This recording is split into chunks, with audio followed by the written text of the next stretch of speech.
ചേട്ടാ എന്താ വിശേഷം? നല്ല വിശേഷം ബോബി. നീ ഇത് എവിടെയായിരുന്നു? കുറെ നാളായല്ലോ കണ്ടിട്ട്. മോളുടെ ജോലിയുടെ കാര്യത്തിനായിട്ട് കുറച്ച് ഓട്ടത്തിലായിരുന്നു. അപ്പോൾ അത് റെഡിയായി.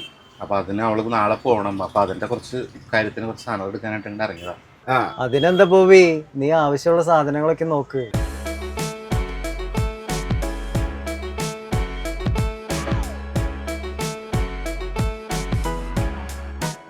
അല്ല ബോബി, മോൾക്ക് എവിടെ ജോലി കിട്ടിയാണ്? അവൾക്ക് തിരുവനന്തപുരത്ത് പഠിച്ചതിൻ്റെ ഒന്നല്ല കിട്ടിയാണത്. കുറേ കാലമായി ഇങ്ങനെ ആളിങ്ങനെ ജോലിയുടെ കാര്യമായിട്ട് നടക്കണം. നാളെ പോവും. അവിടെ ഹോസ്റ്റലിൽ നിൽക്കണേ. അപ്പോൾ അതിന് കുറച്ച് സാധനങ്ങൾ മേടിക്കുന്ന കാര്യമായിട്ടാണ് ഇങ്ങനെ ഇറങ്ങിയത്. ആൾ പോണതിൻ്റെ ഒരു ചെറിയൊരു വിഷമമുണ്ട്. നമ്മൾ പോയി കഴിഞ്ഞപ്പോൾ നമ്മൾ ഒറ്റയ്ക്കായില്ലേ, ഞാനവളല്ലേ ഉള്ളൂ. അപ്പൊ അവളെയും കൂട്ടി വരായിരുന്നില്ലേ? അതെ, നാളെ അവൾക്ക് കൊടുക്കാനുള്ള അവിടെ കൊടുക്കാനുള്ള 2 സർട്ടിഫിക്കറ്റുകൾ അറ്റസ്റ്റ് ചെയ്യാൻ മറന്നു. ഇപ്പം ആൾ തിരക്കിട്ട് പോയിക്കാണ്.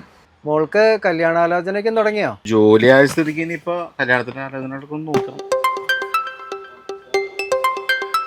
ആ മോളെ, ഇതേ ഇവിടുന്ന് കടയിൽ നിന്ന് ഇപ്പം ഇറങ്ങൂട്ടാ. സാധനങ്ങൾ മേടിക്കാൻ നിൽക്കണം. 10 മിനിറ്റിനകം. ചേട്ടാ, ഇവിടെ ഒരു ആക്സിഡന്റ് ചേട്ടൻ്റെ